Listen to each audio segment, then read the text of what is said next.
اللہ تبارک و تعالی نے اللہ کے علاوہ کسی اور کو اپنا معبود ماننا، کسی کو آسرا ماننا ایسے ہے جیسے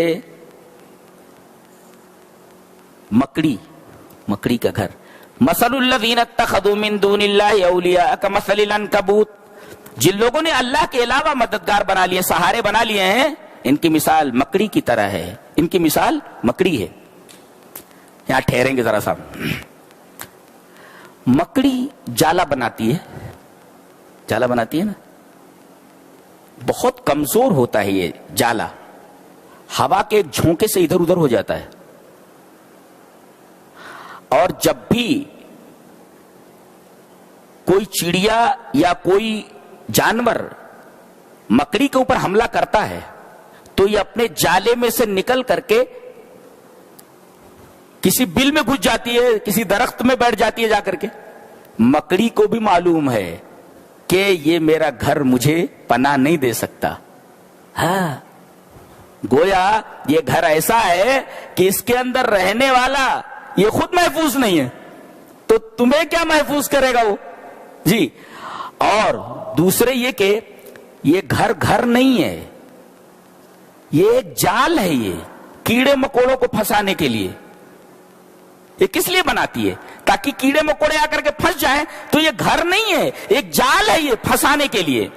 ایسے ہی آدمی جب شرک کرتا ہے تو یہ شرک کا جال ہے، اور اس لیے لگایا گیا ہے تاکہ ایمان پھنس جائے جا کر کے یہاں. جی، اس جالے میں ایمان پھنس جاتا ہے. یہ ایمان کا شکار کرنے کے لیے جالا بنایا گیا ہے یہ شرک کا. تو شرک بھی ایک طریقے کا جال ہے جس میں ایمان کو پھنسا دیا جاتا ہے. جیسے مکڑی کا یہ جال کیڑے مکوڑوں کو پھنسانے کے لیے، گھر نہیں ہے. اور ویسے بھی غور کرو تو یہ گھر نہیں ہے، ایسے ہی کہہ دیا گیا کہ گھر ہے. کیوں؟ اس لیے کہ اس میں فیملی رہتی ہے. لیکن فیملی رہنے کے ساتھ ساتھ یہ گھر تو ہے مگر گھر نہیں ہے. گھر نہیں بولے تو اس میں عورت کماتی ہے اور مرد بیٹھ کر کے کھاتا رہتا ہے. جی، اتخذت بیتا، کہا گیا کہ گھر بنانے والی یہ مکڑی ہوتی ہے، مؤنث مکڑی ہوتی ہے، نر نہیں بناتا. جی، اس لیے مؤنث کا یہاں پسے کا لایا گیا ہے. مرد بیٹھ کر کے کھاتا ہے اور عورت کماتی ہے. تو جس گھر میں مرد بیٹھا ہو بلا وجہ، کمائے نہ اور عورت کما کر کے لاتا ہو، وہ گھر تو دکھ رہا ہے لیکن گھر نہیں ہے. اچھا، ایک چیز اور بھی ہے کہ اس میں ایک دن جب یہ حاملہ ہو جاتی ہے، کون؟ مکڑی، تو یہ اپنے شوہر کو، مکڑے کو مار کر کے اپنے گھر سے نکال دیتی ہے. آنا نہیں ادھر. جی، مار کر کے بھگا دیتی ہے. تو جس گھر میں شوہر کی کوئی قدر نہ ہو وہ گھر تو دکھائی دیتا مگر گھر نہیں ہوتا. اور تیسرے، جب یہ بچے بڑے ہو جاتے ہیں تو یہ ماں کو کھا لیتے ہیں. تو وہ گھر تو دکھائی دیتا مگر گھر نہیں ہے، جہاں پر ماں کی کوئی قدر نہ ہو، ماں کی عزت نہ ہو. جی، ماں کے اوپر بچے سوار ہوں، ماں کی کوئی قدر نہ کریں، بچیاں اس کے سر پر سوار رہیں، تو بظاہر گھر تو ہے مگر گھر نہیں. گھر ہوتے ہوئے گھر نہیں ہے. یہ پوری یورپین تہذیب کو اس آیت کریمہ میں دکھا دیا گیا. پوری یورپین تہذیب ہے، ان کے گھر کا یہ حال ہے. جی،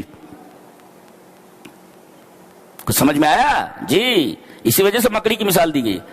اور من عجائب العنکبوت، یہ مکڑی کے عجائبات میں سے ہے کہ اس کے بچے خود اس کو کھا لیتے ہیں، مار ڈالتے، اور اپنے شوہر کو گھر سے نکال دیتی ہے. اور یہ خود جالا بنتی ہے اور شوہر بیٹھا رہتا ہے نٹھلا، نلا بن کر کے، نلا کہیں کا. جی،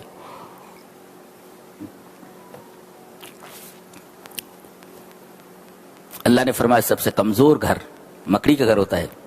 وَإِنَّ أَوْهَنَ الْبُيُوتِ لَبَيْتُ الْعَنكَبُوتِ. لہذا جو لوگ میرے علاوہ کسی اور کو آسرا مان لیتے ہیں وہ مکڑی کے جالے پر بھروسہ کرنے جیسا ہے. کیا بات ہے، کیا شان ہے بات کرنے کی. مضبوط سہارا میں ہوں، میرے علاوہ جتنے سہارے ہیں سب کے سب تارے عنکبوت ہیں، مکڑی کے جالے ہیں سب. اس میں تمہارا ایمان پھنس جائے گا، کیا تمہارا کچھ فائدہ ہونے والا نہیں ہے. مکڑی تو خود تکلیف کے وقت اپنا جالا چھوڑ کر کے کسی درخت کے بل میں گھس جاتی ہے. اسے معلوم ہے کہ میرا گھر مجھے خود محفوظ نہیں رکھ سکتا، تو تمہیں کیا محفوظ رکھے گا؟ یہ دوسروں کا آسرا، دوسروں کے آسرے سے تم محفوظ رہ سکتے ہو. اللہ کیا مثال ہے، اللہ اکبر.